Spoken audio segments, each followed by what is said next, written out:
স্বাগত চ্যানেল 24 এর নিয়মিত আয়োজন নিউজ এক্সপ্রেসে। আপনাদের সাথে আছি মামুন উর রশিদ।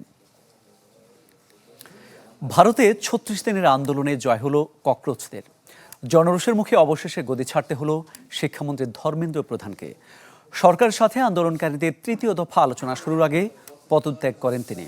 বৈঠক শেষে ককরোচ জনতা পার্টি নেতারা বলেন, এই জয় জনগণের। পরে আন্দোলন প্রত্যাহারের ঘোষণা দেন তারা।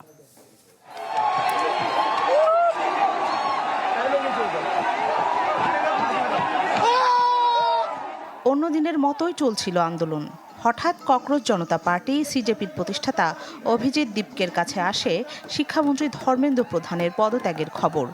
এরপরই উল্লাসে ফেটে পড়ে দিল্লির যন্তর মন্তর।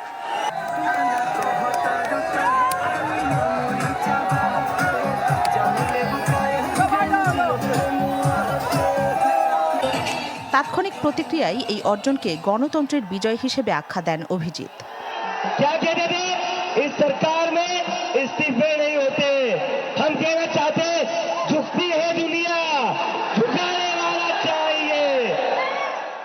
পরে সরকারের প্রতিনিধিদের সাথে দিল্লিতে তৃতীয় দফার বৈঠকে বসে সিজেপি। হয় যৌথ সংবাদ সম্মেলন। জানানো হয়, প্রশ্ন ফাঁসের প্রতিবাদে গড়ে ওঠা আন্দোলনে বিক্ষোভকারীদের বিরুদ্ধে দায়ের করা সব অভিযোগ প্রত্যাহার করা হবে।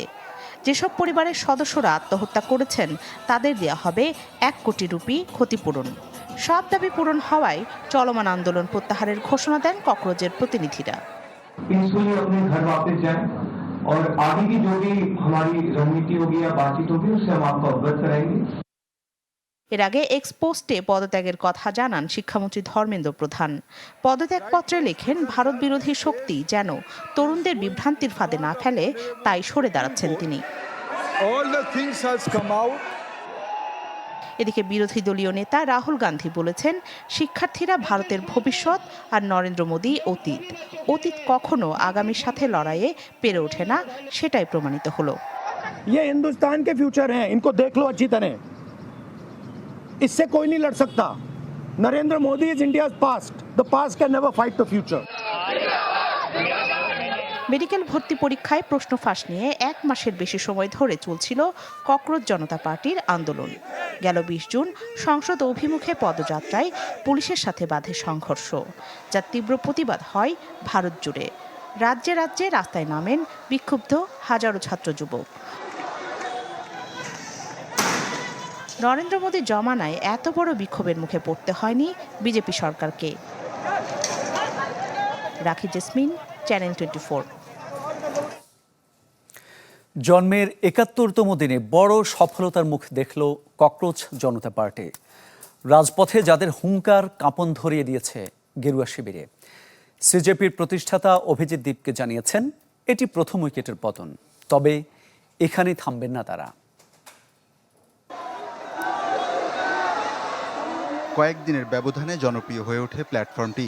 জবাব চাওয়া হয় প্রধান বিচারপতির মন্তব্যের। পরিস্থিতি ঘোলাটে বুঝতে পেরে মন্তব্যের অপব্যাখ্যা হয়েছে দাবি করেন সূর্যকান্ত। তবে ততদিনে সরকারের সমালোচনায় সরব আরশোলারা। রিটের প্রশ্ন ফাঁসের ঘটনা সামনে আসতেই আন্দোলনের ডাক দেয় ককরোচ জনতা পার্টি। পরীক্ষার কেলেঙ্কারির দায় কেন সরকার নেবে না, সে প্রশ্ন তুলেই রাজপথে নামে আরশোলারা। চান শিক্ষামন্ত্রী ধর্মেন্দ্র প্রধানের পদত্যাগ। 20 জুন যন্তর মন্তরে শুরু হয় বিক্ষোভ কর্মসূচি। নেট দুনিয়া থেকে বাস্তবের মাটিতে নেমে প্রতিবাদ শুরু করেন অভিজিৎ, সৌরভ, আশুতোষরা। সহজ ছিল না রাজপথের সংগ্রাম। শুরুর দিনগুলোতে সরকারের তরফ থেকে আসেনি আলোচনার প্রস্তাব। পরিস্থিতি নতুন মোড় নেয় 20 জুলাই সংসদ অভিযানের ডাক দিলে। পুলিশি বাধায় সংসদ পদযাত্রায় ঘটে সহিংসতা। শিক্ষার্থীদের ওপর নিপীড়নের ঘটনায় ক্ষোভ ছড়িয়ে পড়ে সারা দেশে। রূপালী পর্দার তারকা থেকে শিক্ষাবিদ আর বিরোধীরাও সংহতি জানায় শিক্ষার্থীদের আন্দোলনে। নানা নাটকীয়তার পর অবশেষে সিজেপির দাবি মেনে শনিবার কেন্দ্রীয় শিক্ষামন্ত্রীর পদ থেকে ইস্তফা দিতে বাধ্য হন ধর্মেন্দ্র প্রধান। রাস্তায় নেমে আন্দোলনের 36 দিনে প্রথম সাফল্য পায় ককরোচ জনতা পার্টি। সাংবাদিকতার ছাত্র থেকে রাজনৈতিক যোগাযোগের কৌশলবিদ অভিজিৎ দীপকে ককরোচ জনতা পার্টির প্রতিষ্ঠাতা, যিনি এর আগে অরবিন্দ কেজরিওয়ালের আম আদমি পার্টির সঙ্গে কাজ করেছেন। 2020 থেকে 2023 সালে সামাজিক মাধ্যমে আপের প্রচার করতেন তিনি। প্রথমে যে ৩ জন মুখপাত্র যোগদান করে তাদের মধ্যে বিজেতা দহিয়াকে সরিয়ে দেওয়া হয়েছে। এখন সাংবাদিক সৌরভ দাস, সমাজ সৈনিক আশুতোষ রাঙ্কা, আফরিন নওয়াজ, দীপক বলিয়ান, রত্না সিংহেরাই আরশোলাদের প্রথম সারির মুখ। ওয়ালিউল্লাহ ফারুক, চ্যানেল 24।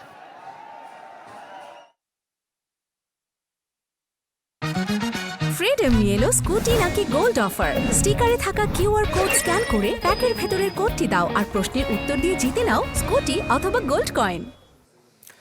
কে হচ্ছেন বঙ্গভবনের নতুন বাসিন্দা?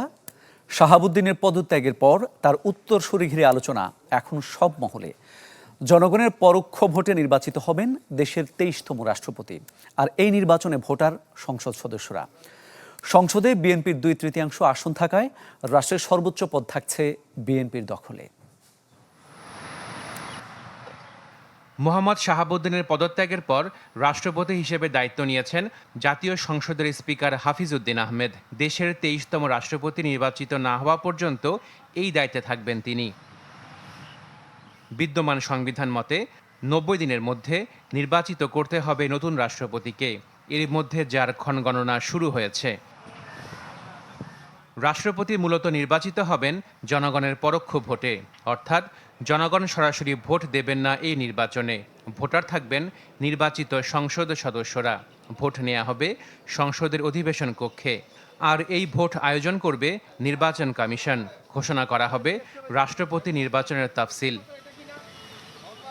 পরবর্তী রাষ্ট্রপতি হিসেবে আলোচনায় আছেন বিএনপির জ্যেষ্ঠ রাজনীতিবিদরা, যারা এর আগে দেশ এবং দলের বিভিন্ন দায়িত্ব সামলেছেন। আলোচনায় আছেন স্থানীয় সরকার পল্লী উন্নয়ন সমবায় মন্ত্রী মির্জা ফখরুল ইসলাম আলমগীর, সংসদ সদস্য এবং সাবেক মন্ত্রী খন্দকার মোশাররফ হোসেন ও ডক্টর মঈন খান, প্রধানমন্ত্রীর রাজনৈতিক উপদেষ্টা নজরুল ইসলাম খান, যারা আবার সবাই বিএনপির স্থায়ী কমিটির সদস্য। এছাড়া আলোচনায় আছেন আমলা এবং সাবেক প্রধান বিচারপতি। বিএনপি যাকেই মনোনয়ন দেবে তিনি হবেন দেশের পরবর্তী রাষ্ট্রপতি, কারণ সংসদে 350 আসনের মধ্যে দলটির এমপি আছেন 247 জন। বিএনপি তার প্রার্থী ঘোষণা করবে, জামায়াত ইসলামী তার প্রার্থী ঘোষণা করতে পারে, কিন্তু সংখ্যাগরিষ্ঠ ভোটে যিনি নির্বাচিত হন।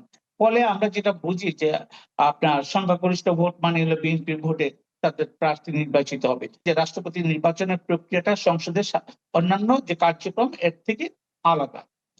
ফলে এখানে সত্য অনুচ্ছেদ প্রযোজ্য হবে না।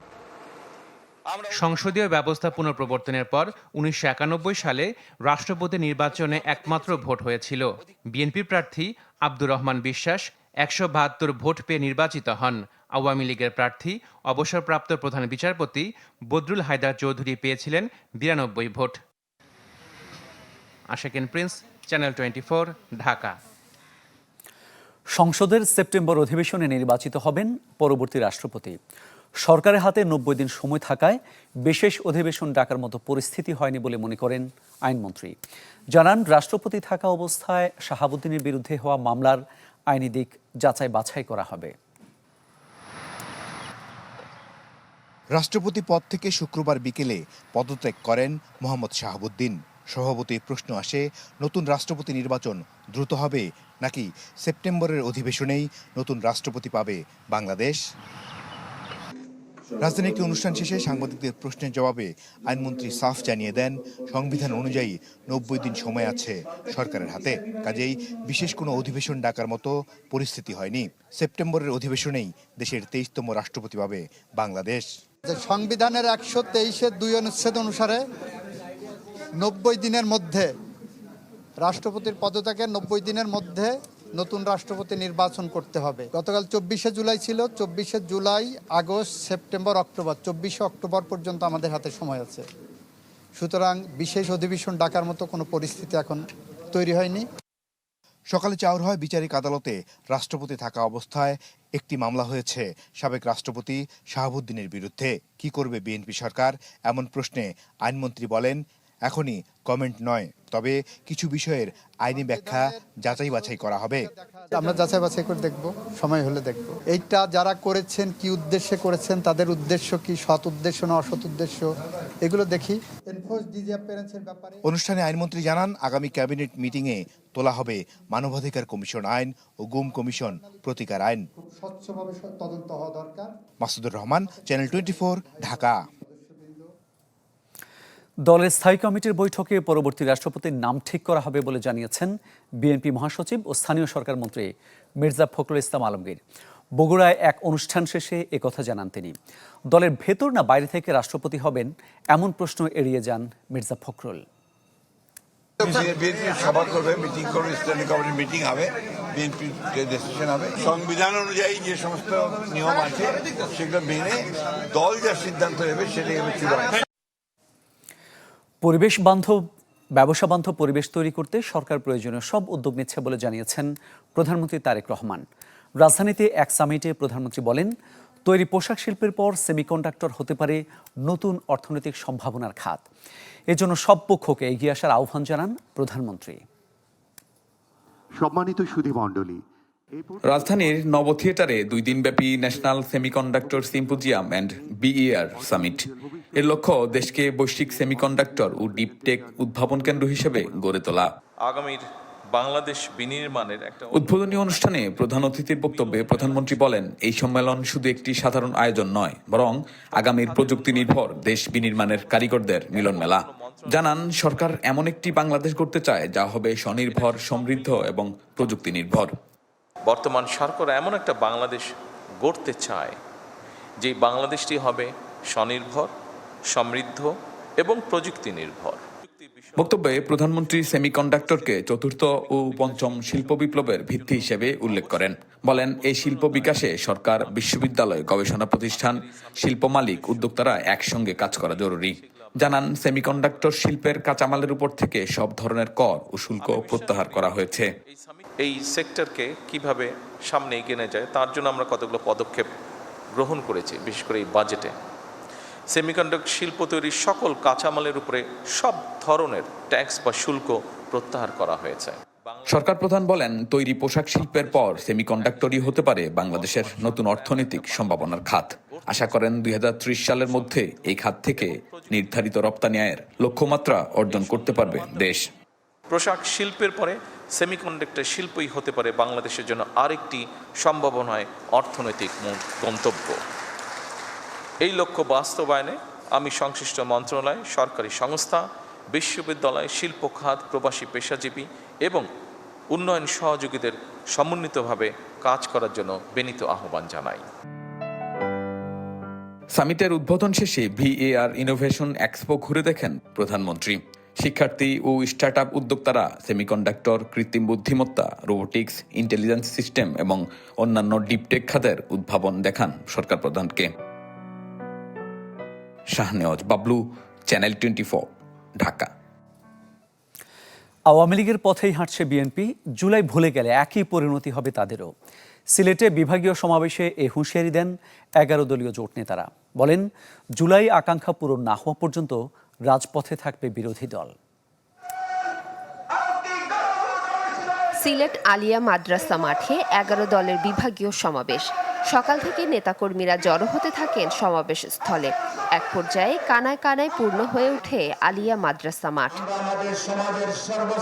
সমাবেশে নাহিদ ইসলাম অভিযোগ করেন, বিএনপি ক্ষমতায় এসে জনগণের রায়কে অবজ্ঞা করছে। হুঁশিয়ারি দেন, জুলাই আন্দোলন ভুলে গেলে আওয়ামী লীগের মতো পরিণতি ভোগ করতে হবে তাদেরকেও।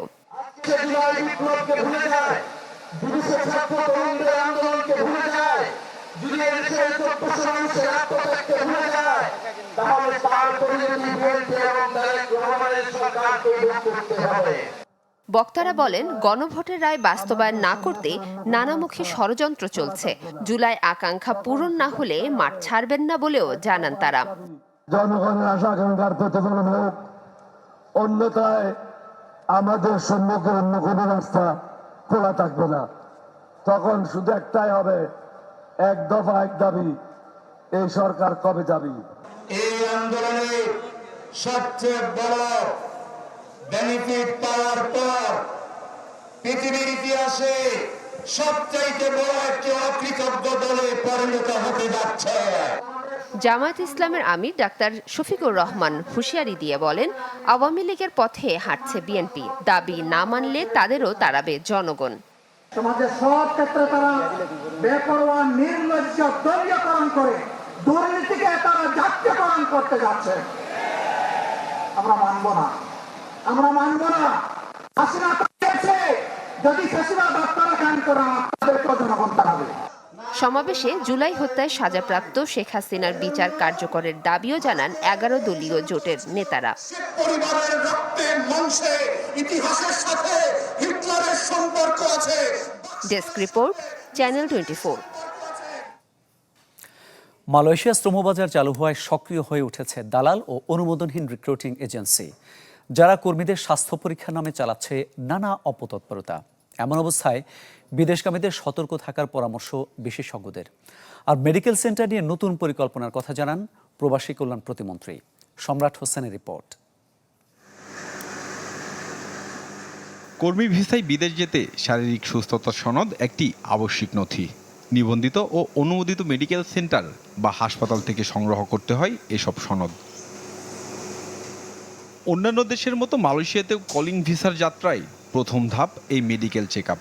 কিন্তু বিভিন্ন সময়ে এই প্রক্রিয়া নিয়ে অভিযোগ উঠেছে। অনেকে বেনামি প্রতিষ্ঠান থেকে মেডিকেল সার্টিফিকেট নিয়ে জমা দেন দূতাবাসে।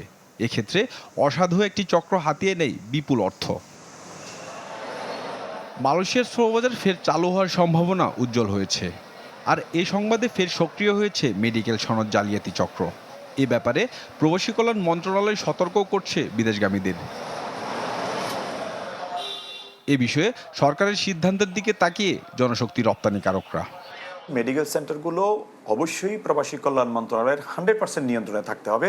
সেটা কোনোভাবেই যেন FWCMS এর নিয়ন্ত্রণে না থাকে, কারণ FWCMS পদ্ধতির নিয়ন্ত্রণে থাকার কারণেই তারা অতিরিক্ত সেই মেডিকেলও করতে সুযোগ পেয়েছে এবং আপনার অতিরিক্ত টাকা নেওয়ারও সুযোগ পেয়েছে। অভিবাসন বিশেষজ্ঞরা মনে করছেন সরকার চাইলে নিজস্ব সক্ষমতায় মেডিকেল সার্টিফিকেট বিষয়ে স্বচ্ছতা আনতে পারে। সরকারি মাধ্যমে হলে সরকারের একটা দায়বদ্ধতা তৈরি হয় এবং একটা জেনুইন সার্টিফিকেট সে পেতে পারে। ইভেন এরকমও করা উচিত যে বিদেশের জন্য যেহেতু সেটার একটা ইংরেজি অনুবাদের একটা ভার্সন থাকা উচিত এবং একটা সার্টিফাইড ডাক্তারের সেখানে সিগনেচার থাকবে, যাতে করে এটা বাইরে সে নিয়ে গেলে সেটা গ্রহণযোগ্যতাটা বৃদ্ধি পায়। আমরা মালয়েশিয়ার শ্রমবাজার খোলার সময় দেখি যে কর্মী নিয়োগ প্রক্রিয়া, টিকিট, ডায়াগনস্টিক একটা দুষ্টচক্রের সঙ্গে জড়িত।